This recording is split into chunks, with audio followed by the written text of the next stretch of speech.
a little saguaro. There's blooming. Look at all the babies. I love those flowers. Some flowers coming out on this one too. I think this is serving choya. I think maybe it's a chain fruit choya. I'm not an expert. The red flowers.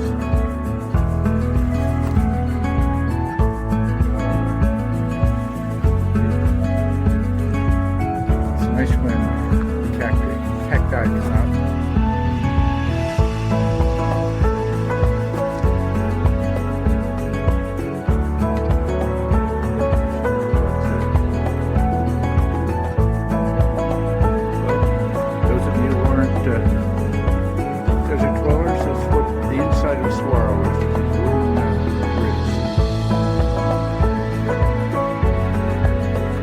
Been out here before. A friend brought me out here, I think, about 4 years ago.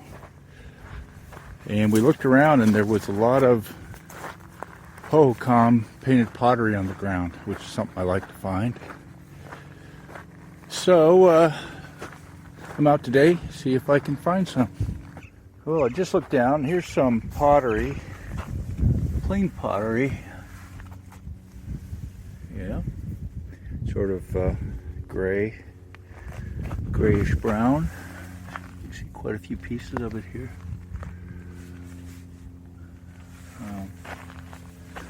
Now I'll be looking for painted pottery, but that's a start to pottery. The Hohokam lived sort of between Phoenix and Tucson. Were dominant around here for a long time, and they, my understanding is they made painted pottery from about 600 to 1100. After that, they went back to plain pottery. I think maybe they were a little bit in decline. But so there is plain. Oh, here's a bigger piece over here. So you find plain, and you can, if you're lucky, you can find painted. And that's, no, I guess that's pottery. But this area was extensively studied. We're not too far from a canal, and before they build canals or roads, the law is the archaeologists go through first, and so they did good work here. I think they did work even before the that's a piece of metal. Before the canal. It's a well-studied area and known to be a big Hohokam area. Okay, there's a couple pieces I see with some paint on them. Let's pick this one up first. You can see the red paint on a sort of an orange piece of pottery. Backside looks different. This one here's got a little bit bolder red on it. The generic name that I use anyway for Hohokam painted pottery is red on buff, but in reality I know there are many variations. The experts know. Some of it is gray, some of it is almost black. I think the paint's usually reddish, but with a little luck we'll see it.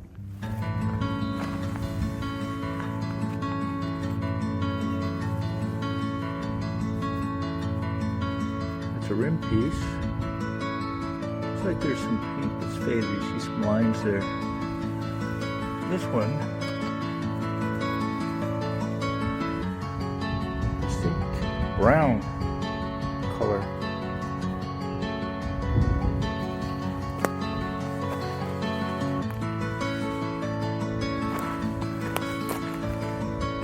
Sometimes you'll see a bunch together, and archaeologists or collectors, hobbyists call that a pot drop. Somebody dropped a pot there and left a bunch. These all are different types, so why they're all gathered in one spot, I don't know. The rain could drift them there. It's actually sort of surprising they stay on the top. You know, in principle, these have been sitting here 1,000 years. They may have been covered and uncovered, but they're sitting on top.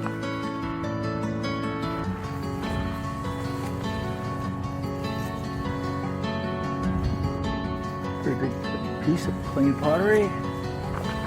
Another one over here.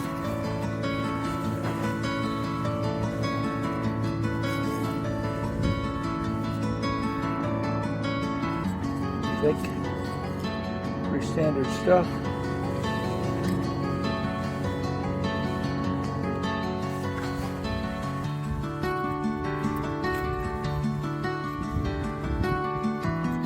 This one's blackened on one side. A couple other plain pieces here. And right next to it, some more blackened pottery. Oh, that's black both sides.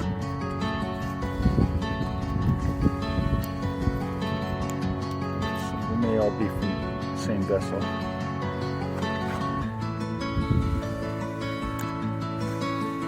This looks more like a hot drop. That all looks like it maybe came from a similar vessel right there. Just plain, I'm sure. Yeah.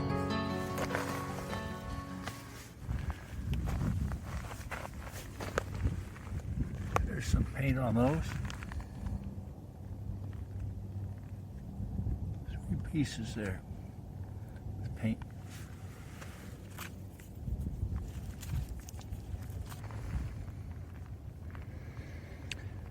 That looks sort of like what I call the red on buff, the buff being a sort of a light brown. Let's see, I think they're probably plain on the other side. Yeah, all of them are.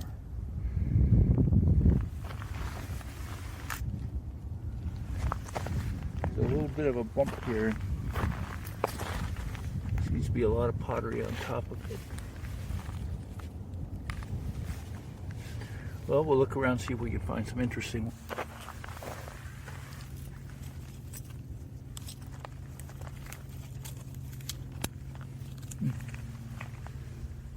I think it's pottery, a little different type.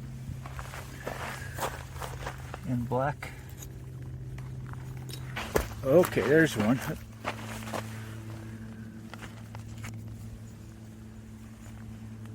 It's got a nice waffle or netting type pattern.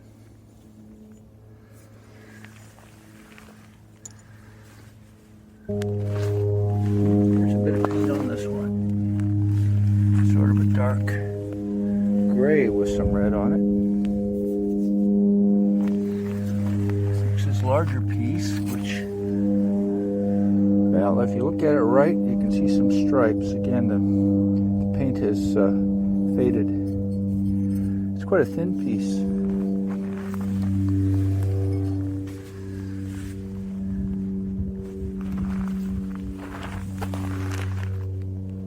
Mainly plain. Here's a big piece. It's going to be plain, I think. Yep. A lot of plain pieces down there. Keep looking. Okay, there's one with some obvious red on it.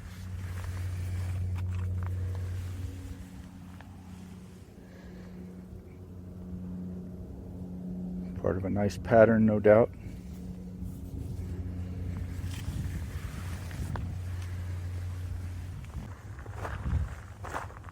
Given the high density of pottery we're finding around here and these stakes, I noticed, I suspect this marks a trash mound.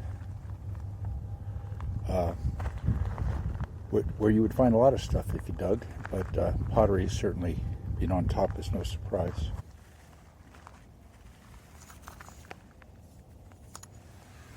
Nope.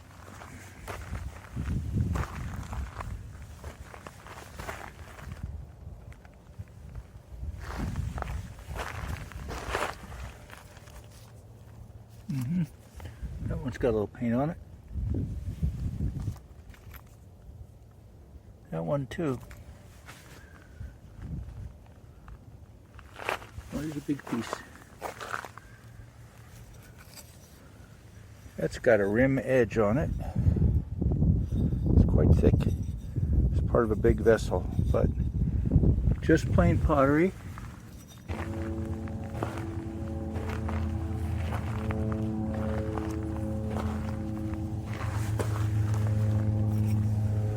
It's quite a thin piece. It's a different type.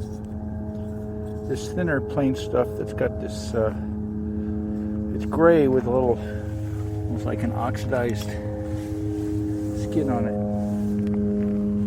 Well, that's obviously a painted piece right there.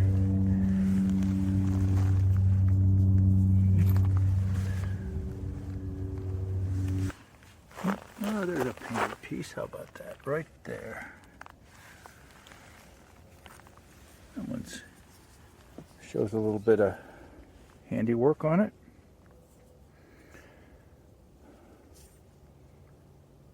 Maybe on the other side as well.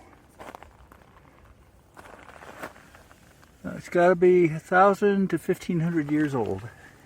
A little bit of a hump here, which is probably a good sign. Oh, there's some paint on that one.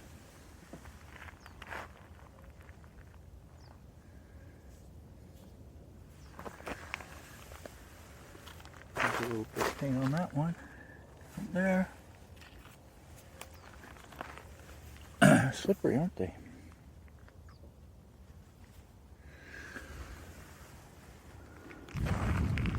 Oh, here's one over here I can see. Paint on from a distance. Look at that one. Oh, that's a nice one. Now let's pick that one up. That's probably the best one so far today. It's a rim piece too. Smooth edge. And paint on the other side. That's a beauty, that one.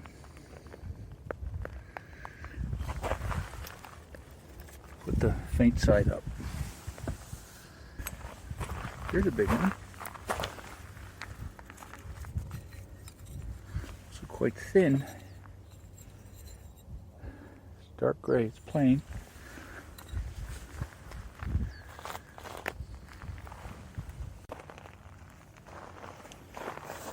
Another area where I'm seeing pottery. That one.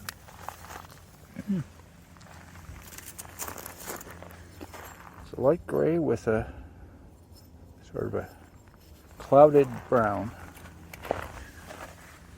Oh, there's some paint on that one.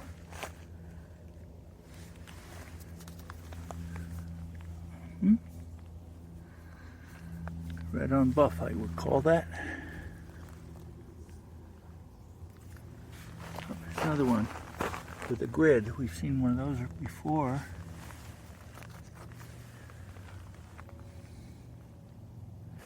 Well, my phone overheated, so I turned it off.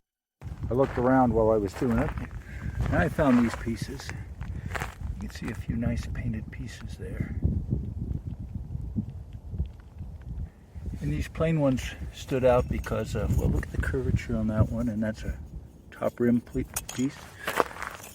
They are slippery, aren't they? And this also is that. I'll scatter these back about to where they are, but if I got the phone on, I'll show you another nice thing I found. I marked it over here. I didn't move it because it looks like it got stepped on. Maybe by a cow, or probably by a cow. Look at that. That was a pretty nice piece, but now it's broken into a bunch of pieces. But give you some idea how fancy they got. And the other thing I want to show before I turn my phone back off is we got a balloon to take back. Seems like we do that on about half the trips. Can't read this. Usually they say happy birthday or something like that. But we'll pack it out. Meep.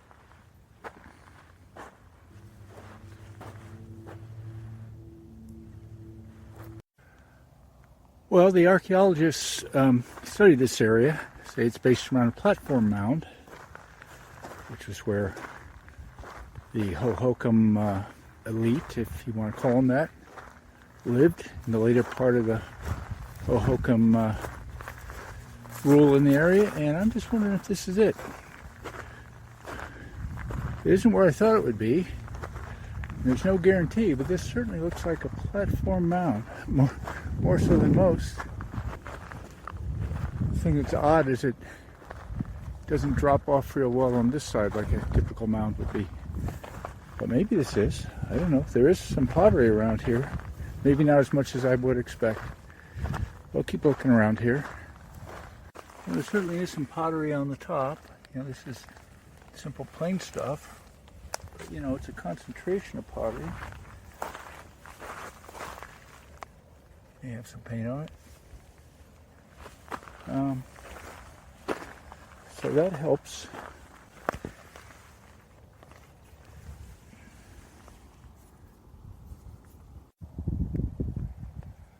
This is from one corner. I've been to a couple of these. This is as good an example as any.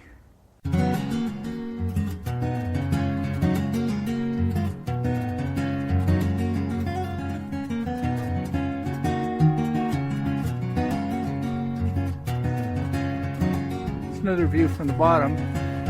I don't know, it's about 15 feet higher than the surrounding area. It's pottery.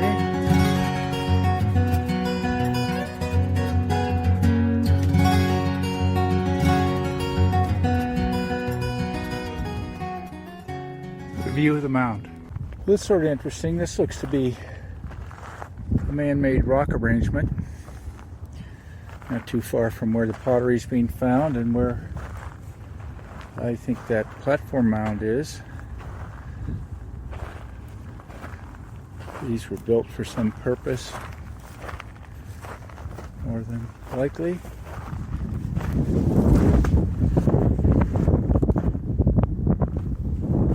Don't know what the purpose would have been.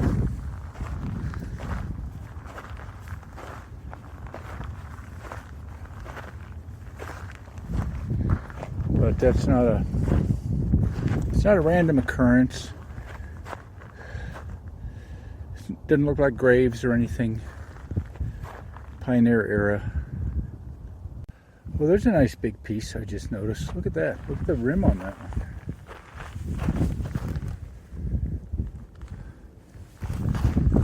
Good one up. Yeah, that's the biggest piece of the day. Gives you some idea what the vessel would look like. Pretty big. Huh. It's that gray ware. There's some more sitting here on the same little hump.